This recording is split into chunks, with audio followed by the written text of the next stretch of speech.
At my nephew's birthday party, I smiled and said can't wait for Memorial Day. Then I changed the locks. I found out at my nephew's birthday party. Not because anyone told me. Because my Aunt Carol handed me her phone to show me a cute photo of Liam and accidentally showed me something else entirely. The photo on the screen wasn't Liam. It was a long dining table at a restaurant downtown. White tablecloths, candles, 6 people dressed up and smiling. I recognized the place immediately. Then I started counting faces. My dad, my mom, my sister Dana, Uncle Ray, Carol herself, my niece Sophie, all of them. Together. At a dinner I had no idea had happened. The date stamp read 6 days ago. I handed the phone back and smiled. Cute, I said. Carol was already talking about something else. A few minutes later, Dana suggested we should all plan another family dinner soon. I looked around the backyard, the balloons, the birthday cake, every face I just counted in that photo and said, can't wait for the big family Memorial Day at the lake house. Nobody reacted. The party kept going. But I caught one pair of eyes for just a second, and I knew at least one person in that yard understood exactly what I meant by that. I had already made up my mind. I just needed them to enjoy the rest of the afternoon first. My name is Eli. I'm 41 years old. I work in financial consulting, and for most of the last decade, I've been the quiet engine behind a lot of what my family calls their normal life. That sounds dramatic. Let me just be specific. In the summer of 2022, my parents' roof started leaking 2 rooms. Bad patches needed full replacement. My dad called me on a Tuesday evening, not to ask for money, just to vent about contractor estimates. I listened, said nothing about it on that call. The next morning, I transferred $18,000 through my LLC with a memo line that read, home maintenance support. My dad never mentioned the amount directly. My mom said, you're so good to us once, and then the conversation moved on. 2 years before that, it had been the plumbing $9,000. Around the same time, I covered $4,000 of dental work for Uncle Ray after he lost his insurance. Nobody asked how I found out he needed it. Nobody asked if I was okay covering it. My sister Dana runs an Etsy shop. It's a good shop. For 37 months, I paid $600 a month for her virtual assistant because she mentioned once in passing that managing orders alone was overwhelming. She thanked me the first time. After that, it became part of the arrangement. The invisible arrangement. The one nobody named out loud because naming it would have required someone to ask how I was doing. Then there was Sophie.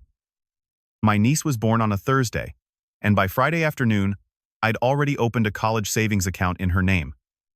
I've added to it every year since. Sophie has no idea it exists. Her parents don't bring it up at dinner. It just sits there growing because that's what I do. I fill in the gaps nobody mentions. I show up even when nobody's watching. I had made peace with being invisible. I told myself knowing was enough, but there was one person in that family who actually saw me. Not because I paid for anything, just because he did. Liam, my nephew, 7 years old, and the most straightforward person I know.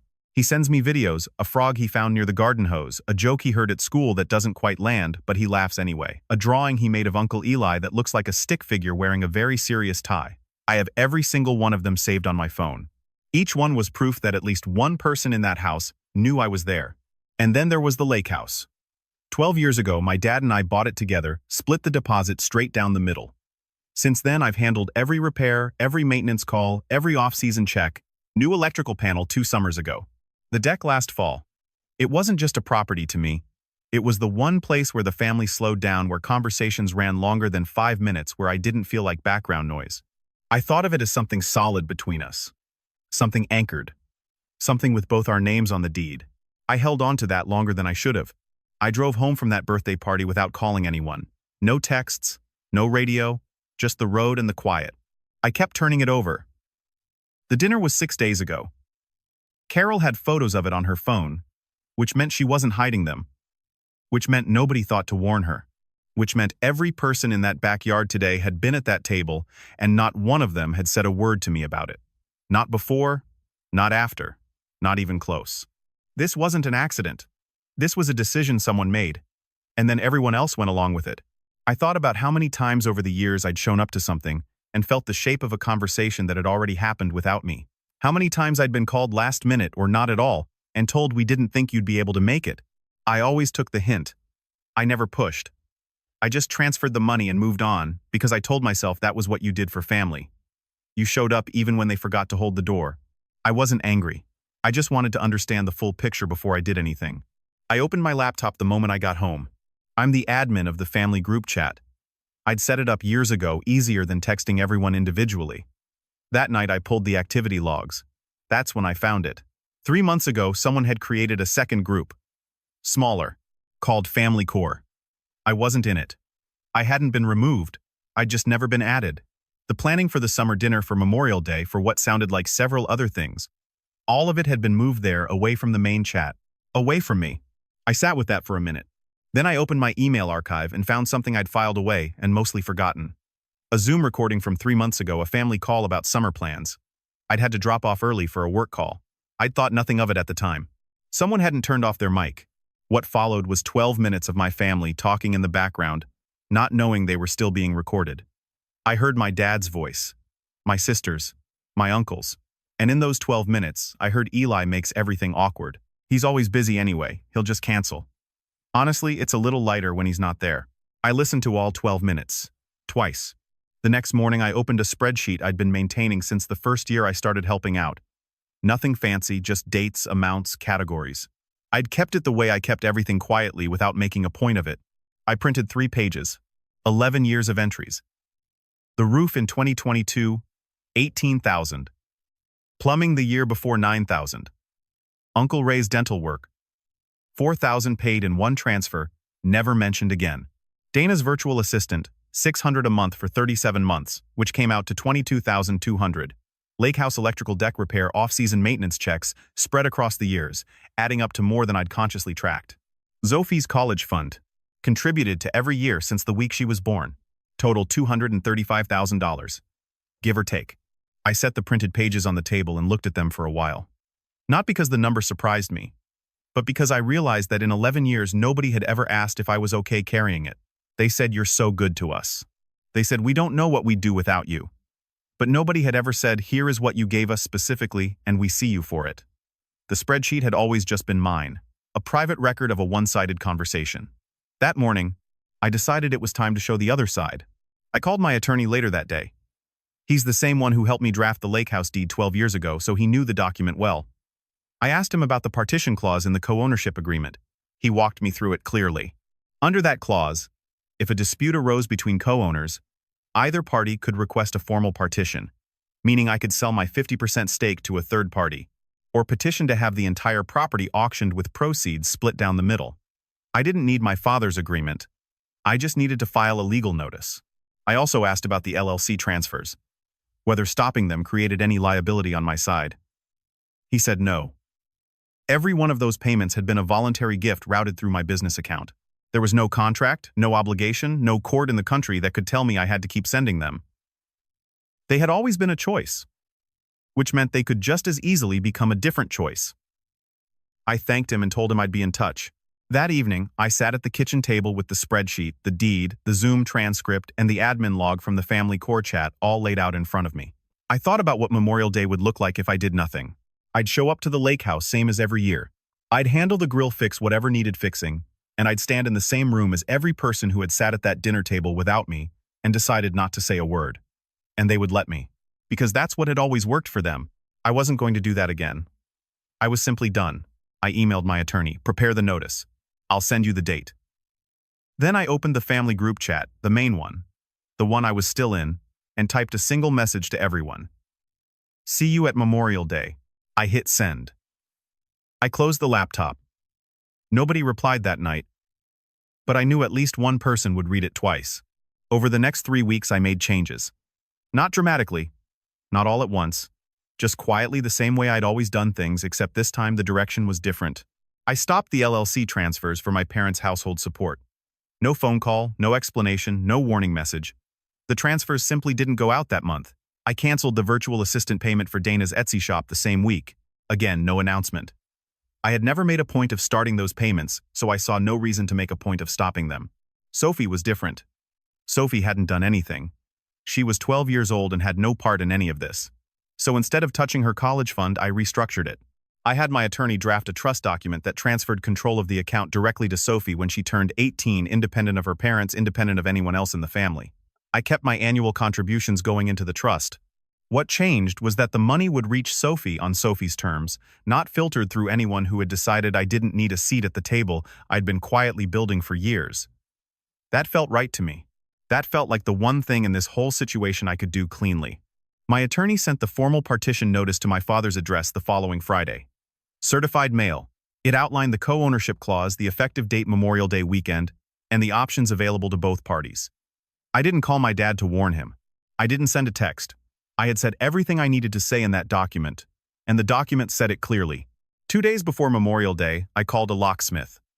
I gave him the gate code, I wanted a new one, known only to me, and asked him to have it changed by end of day Thursday. Then I packed a bag, put the printed spreadsheet, the deed copy, the legal notice, and the certified Zoom transcript in a folder, and set it on the passenger seat of my car. I wasn't going up there to start a fight. I was going up there to finish a conversation that my family had been having without me for a long time. I arrived at the lake house at 7 in the morning on Friday, made a pot of coffee, and sat at the wooden table on the back porch looking out at the water. I had been invisible for 11 years. I was not invisible anymore. The first call came from Dana. 11 days before Memorial Day, a Tuesday afternoon. "Hey," she said. "So, Kathleen, my assistant," she said. "She didn't get paid this month. Is there something going on with the transfer?" I let a beat pass before I answered. "No problem with the transfer," I said. There was a pause. "So, she should just wait. Do whatever you want, Dana." She didn't say anything for a second. Then she said she'd figure it out and got off the phone. She didn't ask how I was doing. She didn't mention the dinner. She didn't mention the photo on Carol's phone. She called because the money hadn't arrived, and once she understood that I wasn't going to fix it on this call, the call was over. A week later, my mom sent a text. "Honey, I don't know if there's something wrong with the account, but we haven't seen the support this month. Everything okay?" I read it sitting in my car in a parking garage after a meeting. I sat with it for 2 hours. Then I typed back, "Everything is fine." Which was true. Everything was exactly as I intended it to be. Nobody asked about the birthday party. Nobody asked about the photo. Nobody said, "Eli, we need to talk about something." What I heard instead was the sound of people noticing the faucet had stopped running, looking around for a leak, and never once thinking to look for the person who'd been turning it on. That was the moment I stopped wondering whether I'd overread the situation. I hadn't. 4 days before Memorial Day, Uncle Ray sent a message to the main family group chat. "Lake house this weekend. Who's bringing grill food? Can't wait." The replies came in fast. Dana sent a string of emojis. Carol said she was making her potato salad. Sophie asked if she could bring a friend. I read through the replies without commenting. They were planning the weekend the same way they always had, with the assumption that the lake house would be there, that the weekend would run itself, that everyone who mattered had a seat at the table. The thought that one of those things might not be true hadn't occurred to any of them. That evening, my dad texted me privately. "You coming for Memorial Day, son? I saved you the upstairs room." I stared at that message for a long time. He had no idea the legal notice had been sitting on his kitchen counter for the past 2 weeks, delivered certified mail signed for by someone in his household. He had no idea the gate code had already been changed. He was saving me a room. I wrote back 4 words, "I'll be there, Dad." And I meant every one of them. The first car pulled up to the gate at just past 10 in the morning. Uncle Ray and Carol. I heard the beep of the keypad from the back porch, then silence, then the beep again. I didn't move from my chair. A few minutes later, I heard voices, low at first, then climbing toward irritated. Ray called someone. I heard him say the code wasn't working. By the time my dad's car and Dana's SUV had both pulled up outside, I'd finished my second cup of coffee. I heard Dana's voice cut through. "Maybe Eli changed it. Maybe he knows the new one." My dad called my cell. I let it ring twice, then set my mug down, picked up the folder from the table, and walked to the front gate. I opened it from the inside. They were all standing there looking at me, my dad, my mom, Dana, Ray, Carol, Sophie, hanging back near the car. Nobody said anything for a moment. I looked at each of them the same way I'd looked at that photo on Carol's phone 6 weeks ago. Calmly. Taking in the whole picture. "The code's been changed," I said. "Come in. I need to talk to you." We gathered on the back veranda. The lake was flat and gray that morning, the kind of quiet that makes voices carry further than you expect. I asked everyone to sit. Then I placed 2 sets of documents on the table, the deed and the legal notice in one stack, the printed spreadsheet in the other. I didn't open either of them right away. I started talking. I told them about the birthday party, about Carol's phone, about counting 6 faces at a restaurant table and coming up 1 short. I told them I hadn't called anyone that night, hadn't texted, hadn't said anything, because I had learned a long time ago that reacting before you have the full picture is how you end up looking like the problem. Then I opened the spreadsheet and slid it to the center of the table. This is 11 years, I said. Every transfer, every payment, every repair bill I covered on this property. The roof. The plumbing. Ray's dental work. Dana's assistant for 37 months. Sophie's college fund from the week she was born. $235,000, give or take. Nobody reached for the paper. Nobody said anything. I didn't keep this to hold over anyone, I said. I kept it because I needed at least one record of the fact that I was here, that I was part of this family, that I was something other than invisible. I let that sit for a moment. Then I picked up my phone and pressed play. 12 minutes. I set the phone in the middle of the table, and I did not look away from it. The sound was a little hollow the way Zoom recordings always sound, but every word was clear. My dad's voice. Dana's. My uncle's. Eli makes everything awkward. He's always busy anyway, he'll just cancel. Honestly, it's a little lighter when he's not there. Dana looked down at her hands. My mom turned slightly toward the window. Carol sat very still. Sophie had gone quiet in a way that made her look much older than 12. My dad was the only one who held eye contact with me, and he held it the whole 12 minutes without saying a single word. When the recording ended, I put the phone down. I don't have a problem with not being invited to that dinner, I said. I want to be clear about that. One dinner is not why we're sitting here. We're sitting here because of what you just heard, because that wasn't the first time and everyone at this table knows it. That was the pattern. I picked up the legal notice and set it in front of my father. You received a copy of this 2 weeks ago certified mail. It outlines the partition clause in our co-ownership deed. It gives me the right to sell my 50% stake in this property or petition for a full sale. I've instructed my attorney to move forward. My dad looked at the document. Then he looked at me. For the first time since I'd opened the gate that morning, something shifted in his face, not anger, not defensiveness. Something older than that. Can you give us some time, he said. I looked at him for a long moment. I thought about 12 years of mornings at this lake house. I thought about the deposit we split down the middle. The deck we built the summer after the way the water looked from this exact chair at this exact hour. Then I reached into my pocket and set the house key on the table. You don't need more time, Dad, I said. You need to decide what matters more to you. I picked up my folder. I stood up. I've booked a room at the resort across the lake. You're welcome to stay here. If anyone wants to have a real conversation, they know where to find me. I walked through the house out the front door and got in my car. I was simply done. Dana called at 2 in the afternoon. I was sitting on the balcony of my resort room, looking out at the water. Across the lake, I could just make out the roofline of the lake house. Are you actually going to sell your half of the property? No greeting. Straight to it. That process is already underway, I said. A pause. Then Eli. You know this is going to break the family apart. I looked out at the water before I answered. The family was already broken, Dana. I was just the only one who could see it. She didn't have a response to that. The call ended shortly after. Uncle Ray didn't call at all. Carol sent a text around 4 short, careful. The dinner was your dad's idea. I didn't feel like I had a choice. I'm sorry. I read it twice. And set the phone down. I didn't reply. Not because I was punishing her, but because I didn't have anything to say yet that wouldn't come out wrong. My mom left a voicemail that evening. She was crying. She said she was sorry that she hadn't known how to handle things, that she hoped I knew how much she loved me. I listened to it twice, sitting very still in my chair. She wasn't a bad person. She'd just spent a long time choosing comfortable over honest, and the gap between those two things had been quietly widening for years without anyone stopping to measure it. I didn't call her back that night. I wasn't ready. What I did instead was sit on the balcony and watch the lights come on across the lake. The lake house windows warm and gold and familiar. I thought about every Memorial Day I'd spent in those rooms, whether anyone had made dinner, whether they were doing what my family had always done, keeping things comfortable, keeping things moving, keeping things quiet enough that nobody had to feel responsible for anything. Then my phone buzzed. A video notification from Liam. He was sitting on the edge of his bed in the upstairs room, the room my dad had saved for me. He looked directly at the camera the way 7-year-olds do when they have something serious to say and haven't yet learned to look away from hard things. Uncle Eli, he said. I don't know what's going on, but everyone looks sad and nobody's really talking. I miss you. Are you okay? I watched it 3 times. Then I typed back. Uncle Eli is okay, bud. Uncle Eli is always okay with you. I set the phone down and looked at the water for a long time after that.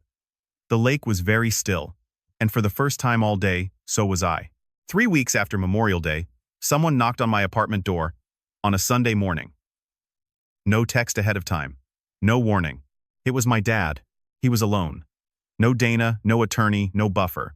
Just him standing in the hallway in the same jacket he'd worn to Liam's birthday party. I stepped back and let him in. He sat down at the kitchen table and folded his hands in front of him the way he used to when I was a kid. And something needed to be said that nobody wanted to say. "I was wrong," he said. "Not just about the dinner. I've been letting this go on for a long time, and I knew it. I think I knew it for years. I just kept telling myself it wasn't that serious.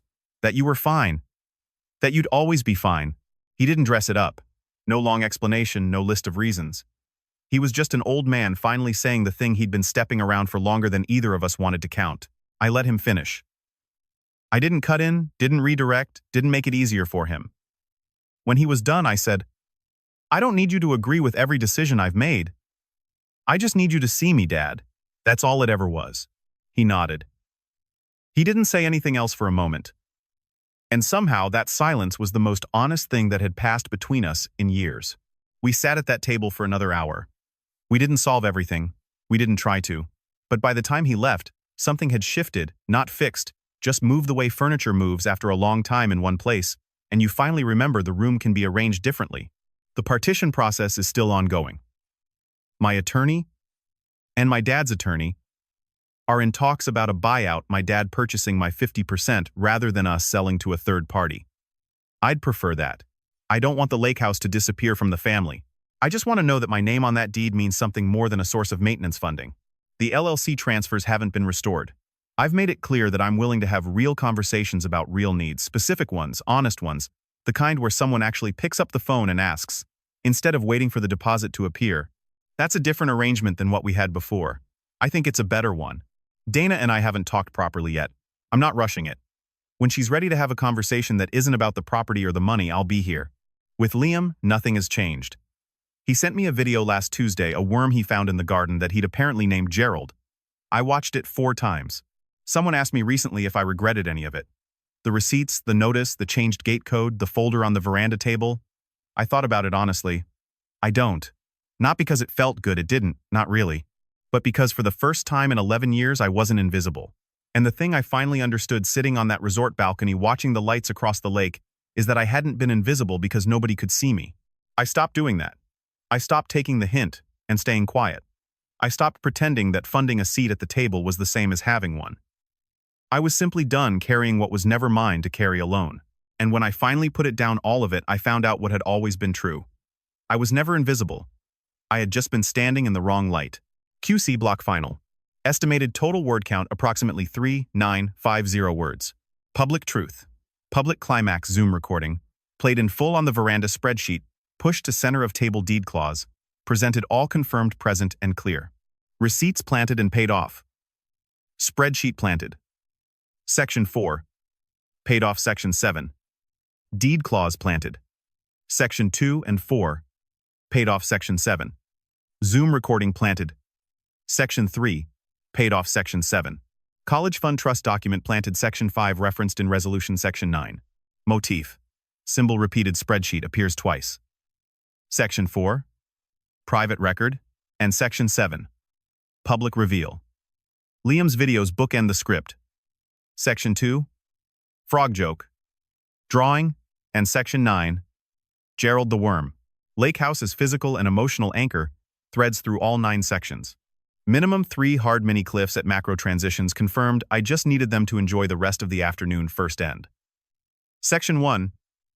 I listened to all 12 minutes. Twice. End Section 3. And I meant every one of them. End Section 6. Signature lines clean and quotable. The family was already broken, Dana. I was just the only one who could see it. I don't need you to agree with every decision I've made. I just need you to see me. Protagonist sympathetic throughout, no smug moments, no cruelty, no haste. Eli absorbs the Zoom recording before acting protects. Sophie independently leaves the key on the table rather than locking family out. Arrives at resort, muted and tired. Not triumphant. Payoff. Proportional family. Escalated twice. Dana and Mom called about money, not about Eli's Zoom recording. Confirmed multi-year pattern. All legal actions were pre-existing rights in the deed. Nothing disproportionate. Sensitive topic check dental work. referenced only as a financial entry, no punchline. No body illness, poverty, race, religion, or trauma, used for comedy or insult. Climax reveal sự thật được phơi bày bởi chính recording của gia đình không phải bởi Eli cố ý làm nhục. Public truth, not public cruelty. All 4 anchor words confirmed in final script invisible. Sections 2, 5, 7, 9, take the hint. Section 3, seat at the table. Sections 5, 6, 9, simply done. Sections 4, 7, 9,